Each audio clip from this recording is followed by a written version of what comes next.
आइए चर्चा करते हैं हाइड्रोस्टैटिक लॉ पे। What is meaning of hydrostatic?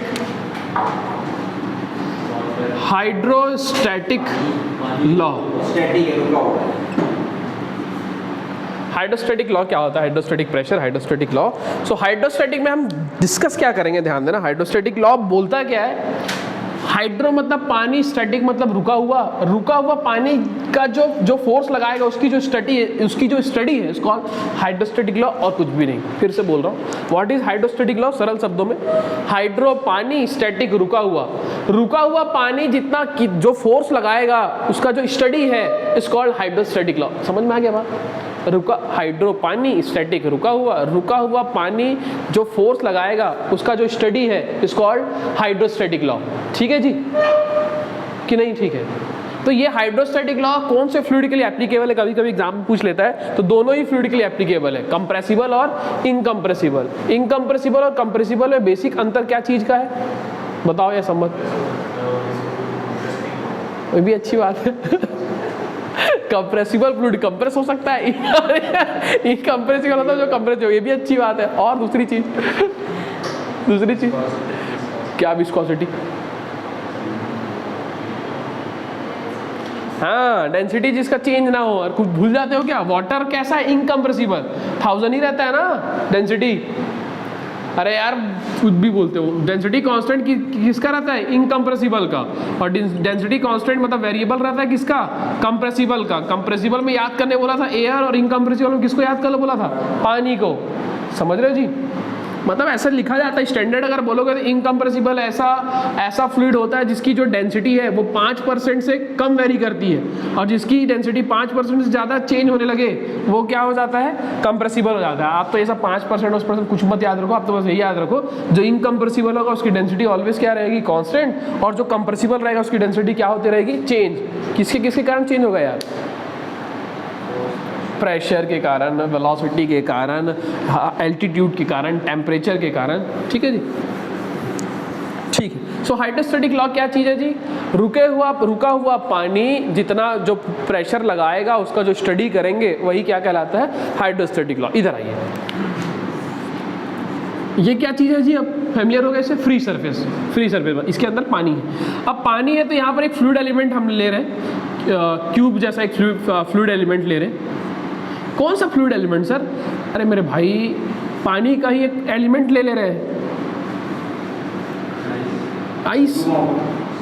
पानी को एक पानी का ही है, पूरा पानी से भरा हुआ है मान के चलो। फ्लूइड एलिमेंट मतलब पानी, या फिर कोई भी दूसरा एलिमेंट भी ले सकते। अरे कोई इसको ले लो यार, ये ताले को ले लो। ये ताला को अपन ले लिए, ठीक है। ये क्यूब बना, ये एक मेरे पास मैग्नेट रखा, पता नहीं कौन मैग्नेट रखा है, लेकिन ये मैग्नेट रखा हुआ है। ये मैग्नेट, यही मैग्नेट है मान लो। ये तो रेक्टेंगुलर मैग्नेट है, यही क्यूब मैग्नेट है मान लो। कुछ भी बोलते हो सर, अरे कुछ भी मान लो ना यार। इधर आओ, इधर ध्यान। बहुत ही छोटा है जी, सुनो भाभी जी, इधर देखो, बहुत ही छोटा है तो इसका एरिया क्या होगा? छोटा एरिया, DA। इसकी हाइट क्या होगी जी? बहुत छोटी होगी जी, DH। छोटा है भाई।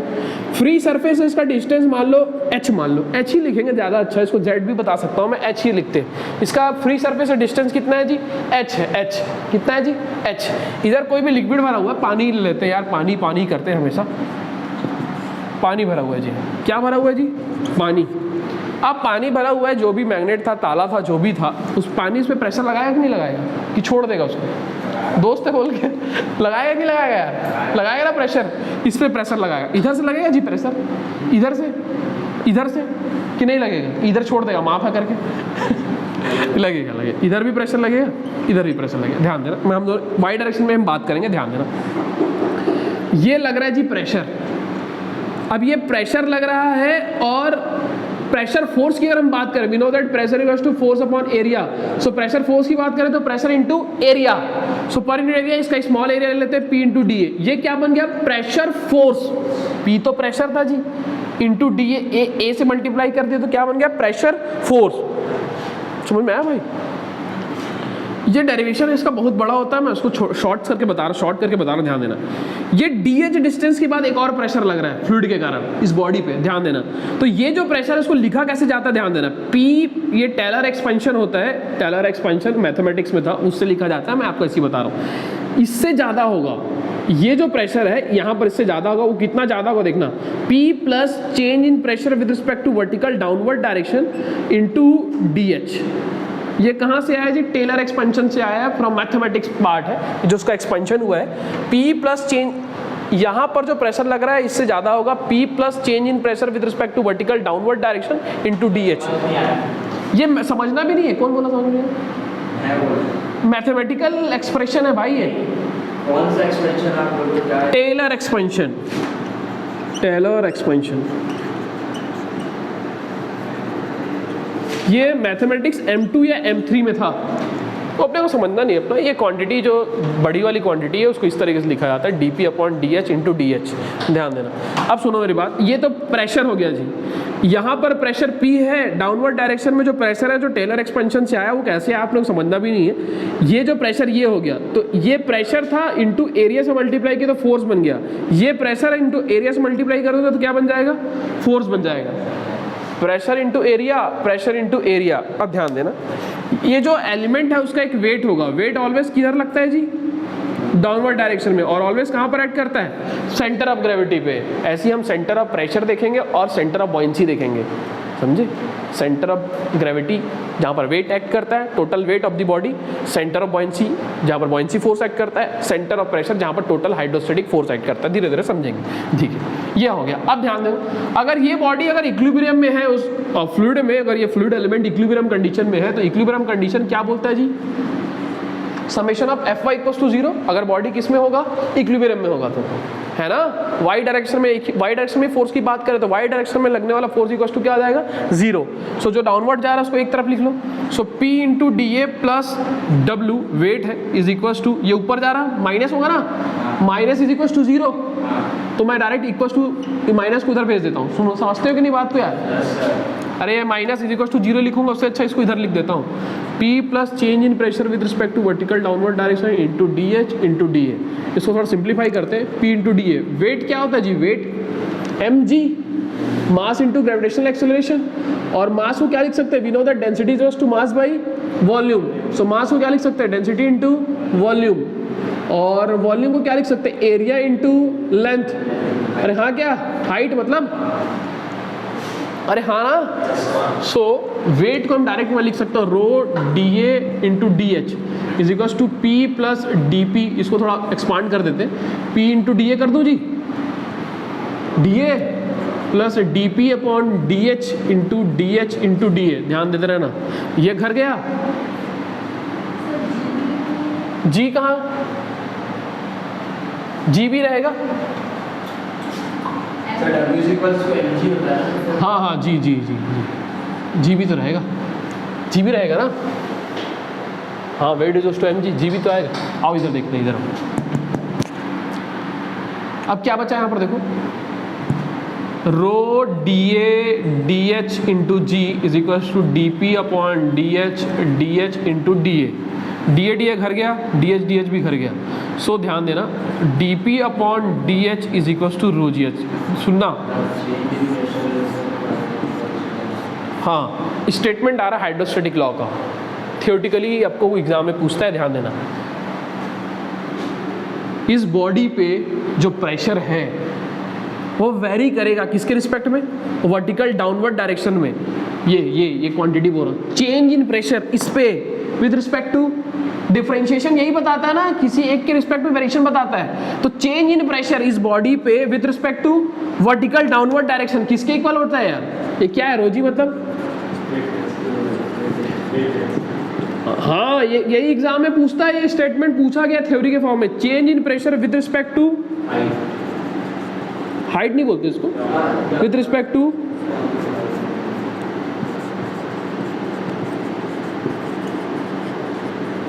Vertical downward direction. ये स्टेटमेंट है लॉ का, अभी खत्म नहीं हुआ, लॉ भी है, ध्यान देना। चेंज इन प्रेशर, इस बॉडी का जो प्रेशर का चेंज होगा किसके रिस्पेक्ट में यार? With respect to vertical downward direction. With respect to vertical downward direction किसके इक्वल होगा जी? वेट या फिर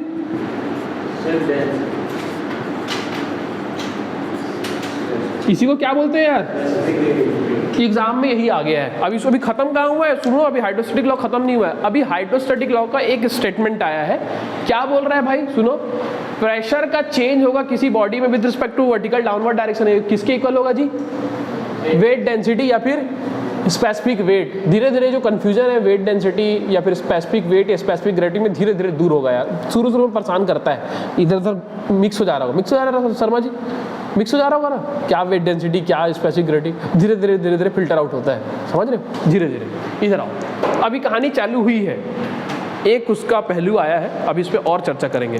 तो पहला तो ये जी स्टेटमेंट है हाइड्रोस्टैटिक लॉ का। हाइड्रोस्टैटिक लॉ में क्या, किसकी चर्चा करेंगे, किसकी बात करेंगे भाई, पानी जो रुका हुआ है, रुका हुआ पानी जो फोर्स लगा रहा है प्लेन्स पे, उसकी जो स्टडी है इस कॉल्ड हाइड्रोस्टैटिक लॉ, और कुछ भी नहीं। इधर आइए, एक इसका स्टेटमेंट आया, इसके आगे और बढ़ते हैं। क्या ये दिख रहा है यहाँ, बस इसके अंदर ही करना है, आगे ले सकता हूँ और ठीक ठीक ठीक, इधर आइए, यही खत्म कर दूंगा, इधर आओ,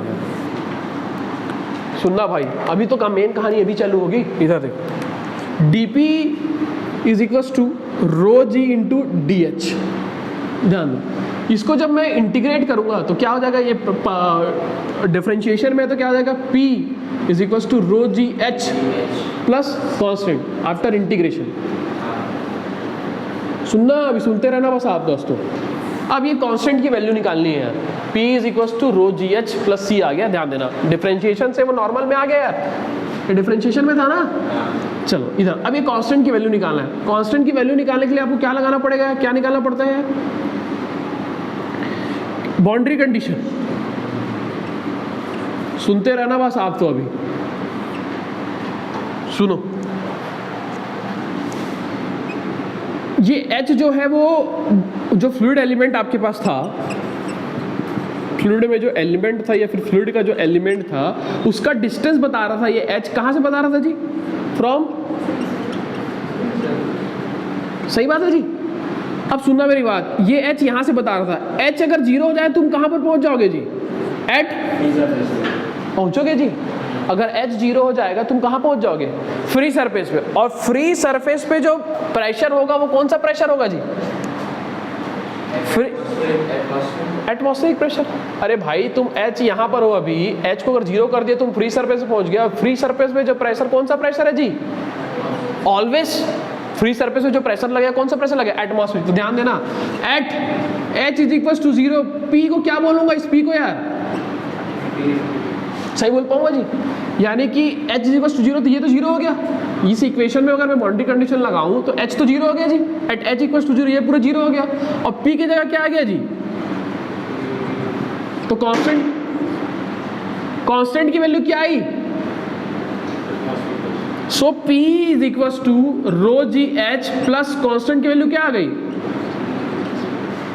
अरे भाई P rho g h plus c का वैल्यू क्या आया, एटमॉस्फेरिक। सुनो, इसको कंपेयर करो इसके पहले जो भी बताया, क्या बताया था, P absolute is equal to gauge pressure plus, compare कर पा रहे हो क्या, सो ये तो एब्सोल्यूट हो गया, ये एटमॉस्फेरिक। रो जी एच कौन सा प्रेशर होगा यार, ऑलवेज। सबसे इंपॉर्टेंट टर्म अब आ चुका है फ्लूइड मैकेनिक्स में, प्रेशर का formula is rho g h. So ये जो रो जी एच किसका फॉर्मूला है जी, प्रेशर का। पानी के अंदर कहीं कोई भी किसी बॉडी में अगर प्रेशर निकालना है तो कौन सा फॉर्मूला लगाओगे यार, रो जी एच। क्लियरली दिख रहा है, ध्यान देना। और ये जो प्रेशर होगा ऑलवेज कौन सा प्रेशर होगा, गेज प्रेशर। रो जी एच से जो प्रेशर का फॉर्मूला जो तुमको पता चला है वो कौन सा प्रेशर है, गेज प्रेशर। अब सुनना मेरी बात, सुनो यार, पानी के अंदर कोई बॉडी है तो उस पर जो प्रेशर लगेगा उसके डेंसिटी पे डिपेंड करेगा और ग्रेविटेशनल एक्सेलरेशन पे डिपेंड करेगा, जो ऑलवेज क्या रहेगा, कांस्टेंट। अब भाई पानी है तो हर जगह रो वही रहेगा और पृथ्वी में तो जी वही रहेगा। सो टोटली जो डिपेंड करेगा, अगर पानी के अंदर कोई एलिमेंट है तो उस पर प्रेशर जो टोटली डिपेंड करेगा वो किस पे डिपेंड करेगा जी, उसके एच पे। किस पे डिपेंड करेगा, एच पे, एच पे, और कहीं पे नहीं, एच पे डिपेंड करेगा। मतलब अगर ये एलिमेंट यहां आ जाए तो प्रेशर क्या हो जाएगा, कम, क्योंकि एच क्या हो जाएगा, कम। ये एलिमेंट नीचे आ जाएगा तो प्रेशर क्या आ जाएगा, ज्यादा हो जाएगा। इतनी बात समझ में आएगी, पानी के अंदर कोई भी बॉडी रखा हुआ है तो उस पर लगेगा जो प्रेशर वो ऑलवेज गेज प्रेशर होगा, उसको हम रो जी एच से निकालेंगे। और ये क्लियरली समझ में आ रहा है कि उस पे जो एलिमेंट पे जो प्रेशर लगेगा फ्लूइड के कारण वो सिर्फ और सिर्फ किस पे डिपेंड करेगा जी? एच पे, और किसी पे डिपेंड नहीं करेगा। समझे जी? शेप पे डिपेंड करेगा क्या? नहीं करेगा। इसी को बोलते हैं हाइड्रोस्टैटिक पैराडॉक्स। बताता हूँ इसके बाद, जैसे कि यही बता देता हूँ, ध्यान देना। ये कहाँ तक विजिबल हो रहा है मुझे आप अगर बता देंगे तो मैं बता दूंगा। हाइड्रोस्टैटिक, ठीक है, चलो लिखो, इसको बताता हूँ इसके बाद।